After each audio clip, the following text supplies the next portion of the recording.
जैसा कि आपने मेरे वीडियो के पार्ट 2 में देखा कि मैंने जियोमॉर्फिक के प्रोसेस के एजेंट को रिवर को बताया और रिवर को डिफाइन करते हुए मैंने ये बताया कि रिवर किस तरह से अपने कोर्स को कंप्लीट करता है। बट ये जो टॉपिक है ये आप उसी से जुड़ा हुआ है, ये सेम टू सेम है। बट क्या है कि चूंकि ये हायर क्लासेस में है और ये क्लास 11-12 के लिए है, तो यहाँ पर एक लॉजिक एक थ्योरी है जिसका नाम है नॉर्मल साइकिल ऑफ इरोजन। एक जोग्राफिया था, एक स्कॉलर था जिसका नाम था डब्ल्यू एम डेविस। इन्होंने 19वीं सदी ईस्वी में एक नजरिया पेश किया, एक थ्योरी पेश किया, जिसको इन्होंने इरोजन के साइकिल को पेश किया है और जिसका नाम दिया है नॉर्मल साइकिल ऑफ।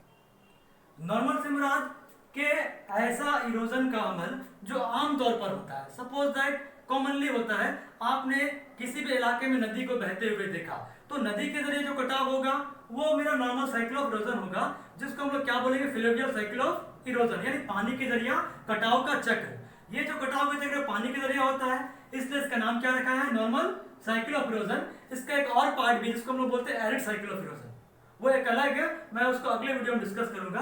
पहले बात करते हैं नॉर्मल साइकिल ऑफ इरोजन। पेश किया किसने, किसने थ्योरी के दिया, डब्ल्यू एम डेविस ने। डब्ल्यू एम डेविस का कहना था कि किसी भी साइकिल को मुकम्मल होने में साइकिल का शेप कैसा होता है, सर्किल होता है, और वो जहां से चलता है वहां पर आकर खत्म होता है, दैट्स कॉल्ड साइकिल। और ये जो इरोजन का है ये बिल्कुल उसी तरह का है। डेविस का मानना है कि किसी भी जमीन पर साइकिल ऑफ इरोजन उस वक्त होगा जब किसी भी जमीन का हिस्सा या जमीन आसपास के सी लेवल से ऊपर उठ जाएगा, और जैसे ये ऊपर उठने का अमल अपलिफ्टमेंट कंप्लीट होगा तो उसी वक्त एक अमल शुरू होगा, जो अमल क्या होगा, इरोजन का। और ये इरोजन का अमल उस वक्त तक के चलता रहेगा, यानी एक बहुत ऊंचा जमीन कटेगा, कम ऊंचाई वाले हिस्से में तब्दील होगा, और ये कम ऊंचाई वाला जमीनी हिस्सा भी कटेगा और इरेज होकर वो बिल्कुल सपाट और हमवार हो जाएगा।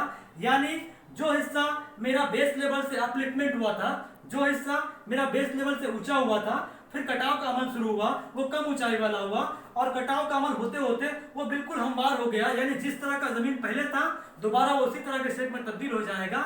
यानी जहां से वो शुरू हुआ था वहीं पर खत्म होगा, और लास्ट में एक बेस लेवल इरोजन यानी पेनीप्लेन की तश्कील करेगा। ये तमाम जो चक्र है, यानी कटाव से शुरू हुआ और एक ऊंचा जमीन को काट कर हमवार कर दिया, ये अमल क्या कहलाता है, साइकिल ऑफ इरोजन। यानी साइकिल ऑफ इरोजन का मकसद यही है कि जमीन के ऊपर अगर सी लेवल से कोई भी हिस्सा ऊंचा होता है तो कटाव का अमल शुरू होगा, और ये कटाव का अमल उस वक्त तक के होता रहेगा जब तक कि वो सी लेवल यानी बेस लेवल तक अपने कटाव को मुकम्मल ना कर पाए।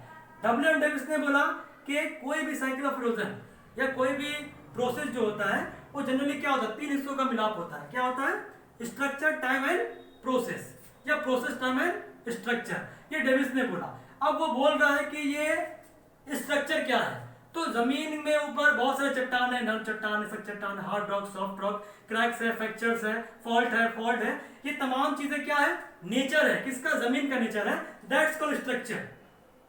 और ये स्ट्रक्चर डिपेंड करता है कटाव पर, अगर जैसा स्ट्रक्चर होगा कटाव भी वैसा ही होगा, और साइकिल ऑफ इरोजन का जो टाइम होगा उस पर डिपेंड करेगा कि वो बहुत बड़ा होने वाला है या बहुत ही छोटा होने वाला है। नेक्स्ट क्या है, प्रोसेस। ये जो अमल हो रहा है, जो अभी इधर पे कटाव, फिर बहाव और फिर लास्ट में जमाव हो रहा है, इसको क्या नाम दिया है, डेविस ने प्रोसेस का नाम दिया है।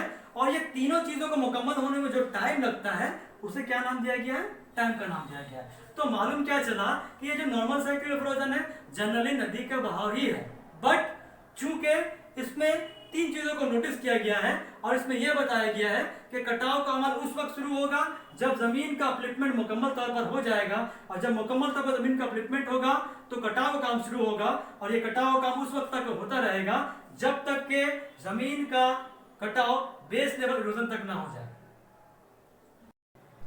डियर स्टूडेंट, अभी आपने देखा कि जो मेरा टॉपिक ऑफ पॉइंट था वो था नॉर्मल साइकिल ऑफ इरोजन, जो पानी के जरिए हुआ, यानी पानी के जरिए मैदानी इलाके में जब कटाव का कोई भी चक्र शुरू हो रहा है और वो अपने आखिरी मरहले पर उस वक्त खत्म हो रहा है जब जमीन बिल्कुल हमवार हो जाता है, जब जमीन बिल्कुल प्लेन हो जाता है, तो वो मेरा नॉर्मल साइकिल ऑफ इरोजन कहलाता है।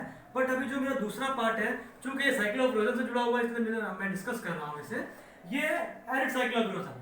अब सवाल ये पैदा होता है कि what is the difference between, या what are the difference between cycle of erosion and normal cycle of erosion. तो आपको बता दें कि साइकिल ऑफ इरोजन पानी के जरिए मैदानी इलाके में होता है, और arid cycle of erosion, arid means सूखा यानी रेगिस्तानी हिस्सा, एरिड साइकिल ऑफ इरोजन हवा के जरिए, विंड प्रोसेस के जरिए रेगिस्तानी हिस्से में होता है। इसको पेश करने वाला डब्ल्यू एम डेविस है, इसको पेश करने वाला एलसी किंग है। आपका साइकिल ऑफ इरोजन का 3 मरहला, 3 स्टेजेस है। पहला क्या है, फर्स्ट स्टेज है, दूसरा मैच्योर स्टेज है, और जो लास्ट स्टेज आता है वो आपका ओल्ड स्टेज है। बट जब हम लोग एरिड साइकिल ऑफ इरोजन में आते हैं तो इसका 4 स्टेज है। पहला क्या है, इनिशियल स्टेज है, उसके बाद फर्स्ट स्टेज है, उसके बाद मैच्योर स्टेज है, और लास्ट में क्या आता है, ओल्ड स्टेज आता है। यानी साइकिल ऑफ इरोजन में 3 और एरिड साइकिल इरोजन में 4। अब सवाल ये पैदा होता है कि रेगिस्तानी इलाके में एरिड साइकिल ऑफ इरोजन होता कैसे, ये क्या अमल है। तो जिस तरह मैदानी इलाके में पानी के जरिया कटाव होता है, बहाव होता है, जमा होता है, सेम टू सेम हवा के जरिए रेगिस्तानी हिस्से में यह अमल होता है।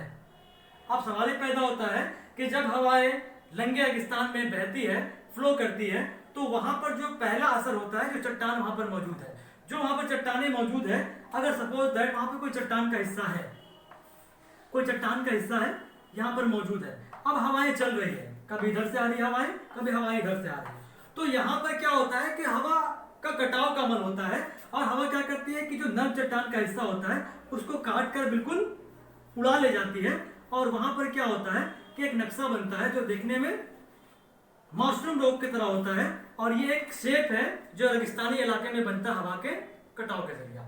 तो मॉनसून रोग क्या है, एक कटाव के जरिए बनता है। इसके अलावा और क्या है, यार्डंग है। यार्डंग क्या होता है कि जब हवाएं वर्टिकल बहती है, जब हवाएं वर्टिकल बहती है तो चट्टान के बीचों बीच आकर टकराती है और वहां के हिस्सों को काटकर बाहर ले जाती है, और वो हिस्सा बिल्कुल इस तरह का स्टेपी बन जाता है, वो हिस्सा बिल्कुल इस तरह का स्टेपी बन जाता है, और वहां ये देखने में बिल्कुल सीढ़ीनुमा लगता है, और ये हिस्सा क्या कहलाता है, यार्डंग कहलाता है।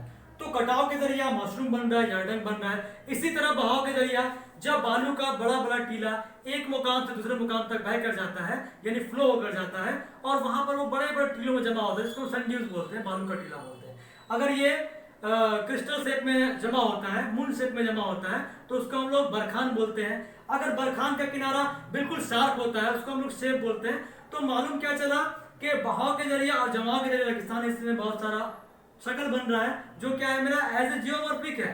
जिस तरह नदी में एज ए जियोमॉर्फिक था, इस तरह हवा के मामले में भी वो क्या एज ए जियोमॉर्फिक प्रोसेस का एजेंट है, और नक्शों को बना रहा है। जब वे आखिरी मरहले में जमाव का अमल करती है, तो जो बेस्ट है वो क्या, लुईस का मैदान है, मोनाडनॉक बनता है, सॉरी इंसलबर्ग बनता है। मोनाडनॉक आपको साइकिल ऑफ इरोजन में बनेगा आखिरी मरहले में। यहाँ पर क्या बनने वाला, इंसलबर्ग बनने वाला। अब सवाल ये पैदा होता है कि व्हाट इज इंसलबर्ग, इंसलबर्ग है क्या। तो आपको मालूम होना चाहिए कि जब ये कटाव का अमल होता रहता है तो बहुत बड़ा चट्टान का टुकड़ा होता है, वो कटता जाता है, कटता जाता है, कटता जाता है, और आखिरी मरहले में एक छोटा सा चट्टानी टुकड़ा दूरी दूरी पे वाक़ होता है। ये कम ऊंचाई वाले टीलों को हम लोग रेगिस्तानी इलाके में इंसलबर्ग कहते हैं। लेकिन जब ये नदी के कटाव में होता है और आखिरी मरहले में जो कम ऊंचाई वाला टीला बचता है, वो इंसलबर्ग नहीं कहलाता, बोले क्या कहलाता है, मोनाडनॉक कहलाता है। एरिड साइकिल ऑफ इरोजन के आखिरी मरहले में जो मैदान बनता है, उस मैदान का नाम है पेडी प्लेन। पेडी प्लेन, इसको हम लोग बोलते हैं साइकिल ऑफ पेडी प्लेनेशन भी बोलते हैं इसको, तो इसको पेडी प्लेन बोलते हैं। लेकिन जो डब्ल्यू.एम. डेविस के नॉर्मल साइकिल ऑफ इरोजन के आखिरी मरहले में जो मैदान बनता है, उसको हम लोग बोलते हैं पेनी प्लेन। क्या बोलते हैं, पेनी प्लेन। और ये क्या कहलाता है, पेडी प्लेन, PEDIPENE, पेनी प्लेन। तो ये फर्क है मेरा नॉर्मल साइकिल ऑफ इरोजन में और एरिड साइकिल ऑफ इरोजन में। लेकिन तीनों अपने मरहलों को तय करती है, तीनों कटाव का दोनों कटाव का काम करती है, दोनों बहाव का काम करती है, और दोनों जमाव का काम करती है, और जमीन के ऊपर मुख्तलिफ तरह के लैंडफॉर्म को प्रोड्यूस करती है, जिसकी वजह कर जियोमॉर्फिक का प्रोसेस मुमकिन हो पाता है, और जमीन में मुख्तलिफ तरह की शक्लें बनती रहती है। Thank you.